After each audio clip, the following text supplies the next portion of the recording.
জয় হিন্দ বন্ধুরা, আশা করি আপনারা ভালো আছেন। আমি আপনাদের বন্ধু এক্সোজার ফিরদৌস মন্ডল। আপনারা হাজির প্রি ডিফেন্স একাডেমিতে। বন্ধুরা, প্রি ডিফেন্স একাডেমি আর একাডেমি নয়, সাথে সাথে আমাদের স্কুল যে প্রসেসটি ছিল সেটা চলছে। এটি 2 বছর হচ্ছে। এটি আমার স্বপ্ন ছিল এবং তার জন্য আমি ডিএলএডটিও কমপ্লিট করি।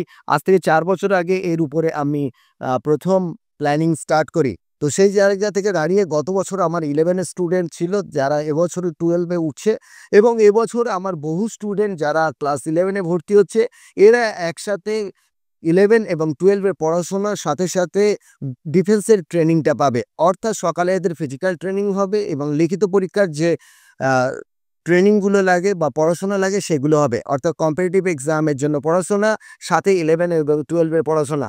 এই সকল স্টুডেন্টরা অনেক বেশি, এদের মধ্যে প্রবাবিলিটি থাকবে সার্ভিস পাওয়ার, কেননা এরা একদম মানে মাধ্যমিক সবেমাত্র দিয়েছে আর এখনো রেজাল্ট বার হয়নি। বাবুটি কোথা থেকে এসছে একটু জেনে নেবো, সাথে কারা এসছে একটু জেনে নেবো। প্রথমে আমি ওর কাছেই যাচ্ছি, যেহেতু যাকে নিয়ে আমাদের মেন কাজ সেই বাচ্চার কাছে আমরা যাব। তো বাবা, তোমার নাম কি? বিশ্বরূপ অধিকারী। বিশ্বরূপ, তোমার বাড়ি কোথায়? কাটোয়া। কাটোয়া কোথায়? কাটোয়া বর্ধমান উদ্যানটি। আচ্ছা, তুমি কোন স্কুল থেকে পড়াশোনা করেছো? গঙ্গাটিকুড়ি যতীন্দ্রনাথ বিদ্যামন্দির। আচ্ছা, পরীক্ষা কেমন হয়েছে? ভালো। প্রসঙ্গত উল্লেখ করি, আমার অনলাইন স্টুডেন্ট আছে। আমি একদিন হঠাৎ একটি কল পাই, কাটোয়া থেকে আমার 4টি স্টুডেন্ট পড়তো, যাদের আমি নাম এবং বাড়ি বলতে পারবো না। হঠাৎ একদিন ফোন করে গত বছর যে তারা জয়েনিংয়ে যাচ্ছে। 4 জন স্টুডেন্ট আমার অনলাইন পড়াশোনা করেছে এবং 4 জনই আজকের ডিফেন্সের চাকরি পেয়েছে। বিএসএফ এবং সিআরপিএফে তারা মেনলি জয়েনিং হয়েছে। তো আজকের যারা ভর্তি হচ্ছে বা বিভিন্ন জায়গা থেকে যারা আসছে, আমি বলবো যে আমাদের এই 11 এবং 12 এর যে সিটটি খুব ন্যূনতম আছে। ফলে যদি আপনারা ইমিডিয়েট যোগাযোগ করেন তাহলে আমরা হয়তো আপনাদের ভর্তি নিতে পারবো, যদি ভ্যাকান্সি থেকে থাকে। নচেত পরের বছর আবার চেষ্টা করব।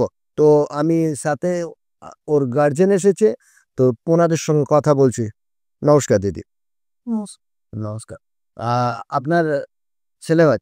ছেলে। ছেলে। আপনি এসেছিলেন তো এর আগে একদিন? হ্যাঁ, আগেবারে এসেছিলাম। 21 ফেব্রুয়ারি ভর্তি করে গেছি।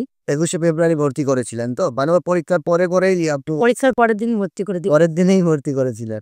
মানে মা একদম ক্লিয়ার আছে যে ছেলের কি করতে হবে, ফুল গেম মানে ইয়েটা পরিষ্কার আছে যে আমি ছেলেকে ডিফেন্সের চাকরিতে নিয়োগ করাবোই, এরকম একটা প্ল্যানিং আছে, তাই তো দিদি? আমার ইচ্ছা ছিল, কিন্তু আমার ওজন কম ছিল। আমি শারীরিক দুর্বল ছিলাম বলে আমি এটা করতে পারিনি। আচ্ছা, এটা আপনার স্বপ্ন ছিল? হ্যাঁ। কি রে বেটা, মায়ের স্বপ্ন পূরণ করা যাবে তো? আমি কিন্তু আমার বাবার স্বপ্ন পূরণ করেছি, জানিস তো? আমার বাবা পুলিশে সার্ভিস করতে এবং পরবর্তীকালে আমি যখন হয়েছিলাম, আমার বাবা বলেছিল আমার ছেলেকে আমি ডিফেন্সে সার্ভিস করাবো, ঠিক আছে? আর সেটা কিন্তু আমি পূরণ করতে পেরেছিলাম। তো বেশ ভালো লাগবে। আমি চেষ্টা করব আপনার স্বপ্ন অবশ্যই যাতে পূরণ হয়। আপনার স্বপ্ন পূরণ হলে তো পরোক্ষভাবে ওর স্বপ্নও পূরণ হবে, তাই না? সাথে কে এসছে? তখন আমার মামাটা। আচ্ছা ভাই। আমি মামা, আমি ছেলের দাদু। আচ্ছা, তো এখানে এসে দেখে আমার সত্যি খুব ভালো লাগলো। আপনার কথাগুলো শুনে আমার ভালো লাগছে। এরপর তো জানি না কি হবে, চেষ্টা করবে অবশ্যই। হাতে নেই, আমরা সর্বোচ্চ চেষ্টা করতে পারি গার্জেন পক্ষ। আমরা চেষ্টা করছি যাতে ওর ভবিষ্যৎ ভালো হয়। একটাই জিনিস এখানে, অন্যান্য বাচ্চারা যারা ক্লাস 11 এবং 12 পড়বে পরবর্তীকালে তারা আবার 4 বছরের জন্য গ্র্যাজুয়েশনের জন্য চেষ্টা করবে। কিন্তু আমাদের বাচ্চা কি হচ্ছে, আমরা 11-12 তো পড়ছেই, এই টাইমটা নষ্ট হচ্ছে না। অন্য জায়গায় হলে তারা পড়তো এবং সেই টাইমে ও নিজে মানে একটা কম্পিটিশনের মধ্যে আসছে, যেখানে থেকে ওর মতো কিছু বন্ধুরা যারা খুব ভালো স্টুডেন্ট হবে, যারা চাইবে যে গভর্নমেন্ট সার্ভিসের জন্য তৈরি করি, আবার কিছু স্টুডেন্ট হবে একটু উইক হবে, তারাও কিন্তু চাইবে। ফলে কি হয়, তারা একটু একটু করে পড়াটা নিলে খুব তাড়াতাড়ি হয়ে যাবে। এবং গভর্নমেন্ট চাকরি, বিশেষ করে ডিফেন্সের চাকরি, এগুলো মাধ্যমিক লেভেলের চাকরি।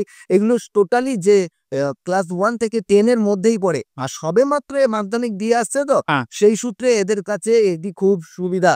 কেননা যখন একটি ছেলে 12 বা গ্র্যাজুয়েশন করে আসে, তখন কিন্তু সে মাধ্যমিকের অঙ্ক বা আদার্স পড়াগুলো ভুলে যায়। সায়েন্সের স্টুডেন্ট হলে সে আর্টস ভুলে যায়, আর আর্টসের স্টুডেন্ট হলে সায়েন্সটা ভুলে যায়। তো এটা একটা সুবিধা আছে। তো যাই হোক, আপনারা আশীর্বাদ করবেন, আমিও আশীর্বাদ করব। আপনারা আমার জন্য, একাডেমির জন্য আশীর্বাদ করবেন, যাতে আমি দায়িত্ব নিয়ে এই বাচ্চাদেরকে একটি ডেস্টিনেশনে বা এদের যে স্বপ্নের যে জায়গা সেখানে যেন পৌঁছে দিতে পারি। আপনাদের কাছে আশীর্বাদ আমি চেয়ে নিলাম, অবশ্যটা ভাইয়ের মতো আমি। আর কাছে দিয়ে গেলাম। আপনি আমার ছেলেকে নিজের ছেলের মতো মানুষ তো। আমি আপনাকে পরিষ্কার বলে দিচ্ছি, আমি আপনাকে দিদি বলেছি, সেই সূত্রে আপনি নিশ্চিন্তে থাকবেন, ও আমার ভাগনার মতোই থাকবে এখানে। তো মামার বাড়িতে একজন বাচ্চার সবথেকে আদরে থাকে, তাই তো? তো আমি সেখানে পরিষ্কার বলছি, আপনাকে দিদি বলেছি মানে ও আমার ভাগনার মতো। ওর যে কোনো অসুবিধা ও আমাকে বললে, কেউ কিছু না করুক, আমার কান পর্যন্ত আসলে আমি কথা দিচ্ছি সেটা প্রবলেম সলভ হবে ওর জন্য বা ওর মতো যে বাচ্চারা আসছে তাদের জন্য। আপনি যাবেন আমাদের হোস্টেলে বাচ্চাদের সঙ্গে কথা বলবেন, আমার পর্যন্ত কোনো যদি আজ পর্যন্ত কোনো প্রবলেম এসে থাকে বা কোনো যদি ওদের দাবি এসে থাকে, আমি সবসময় চেষ্টা করি আমার দিক থেকে। আমি ওদেরকে শুধুমাত্র স্টুডেন্ট দেখি না, আমি ওদের স্টুডেন্টের মধ্যে আমার নিজের বাচ্চাকে দেখি। তো আমি খুব চেষ্টা করব যে যতদিন না আমার বাচ্চাটা চাকরি পেয়ে যাচ্ছে, এরাও তো আমার বাচ্চা। তো আজকের ৩৫০-এর উপরে বাচ্চারা আজকের সফল হয়ে চলে গেছে, পরোক্ষভাবে তো অনেক ছেলেমেয়ে চাকরি পেয়েছে। তো আমার এই সংগ্রামটা চলবে, আমার যেদিন আমার ছেলে বা মেয়ে সাকসেস হয়ে যাবে, চাকরি পেয়ে যাবে, সেদিন আমি এখান থেকে রিটায়ারমেন্ট নেওয়ার চেষ্টা করব। তো ততদিন পর্যন্ত যতগুলো বাচ্চা আসছে এদেরকে আমি তৈরি করি। তো আপনারা আশীর্বাদ করেছেন, আপনারা বাচ্চাকে এখানে দিয়ে যাচ্ছেন, আপনারা দেখেছেন, আপনাদের সন্তুষ্টিটাই আমাদের মেনে আপনারা আশীর্বাদ করবেন। বাকি দায়িত্ব আমার। আমি এবছরে নিজেই দায়িত্ব নিচ্ছি। আমি অন ক্যামেরাতে বলছি, এবছরে 11-12 এর পড়ানোর দায়িত্ব আমার থাকবে এবং এদের ভালো রেজাল্ট, যেটা 11 এবং 12 এর সবথেকে ভালো রেজাল্ট হয় সেটাও করাবো, সাথে ওদের গভর্নমেন্ট সার্ভিসের জন্য তৈরি করবে। ওকে, ধন্যবাদ। থ্যাংক ইউ, ধন্যবাদ আপনাকে। আপনার উপর ভরসা সম্পূর্ণ।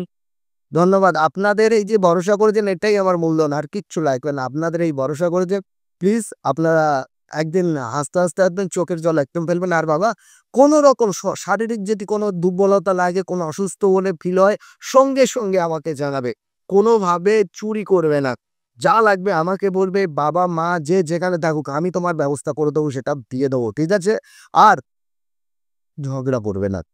তোমাকে যদি কেউ উঁচু বলাতে কথা বলে, কোনো অসুবিধা নেই, তুমি আমার সম্পদ। তুমি তার সঙ্গে কোনো লড়ার দরকার নেই, তুমি আমার পর্যন্ত মানে কথাটা বলে যাও। তুমি বললে বেশি কিছু হবে না, আমি বললে অনেক কিছু চেঞ্জ হবে, ঠিক আছে? ভালো থেকো। ঝগড়া করি না, যা হবে স্যারকে জানান। আমাকে জানালেই হয়ে যাবে। বা ওখানে তোমাদের হোস্টেলে কিন্তু কেয়ারটেকার থাকে, আর গিয়েও দেখবেন ওখানে একটি স্যার আছেন, ঠিক আছে? ছেলেদের বা মেয়েদের হোস্টেলে একজন করে স্যার এবং ম্যাডাম থাকেন তোমাদের হেল্প করার জন্য, ঠিক আছে? ধন্যবাদ আপনাদের।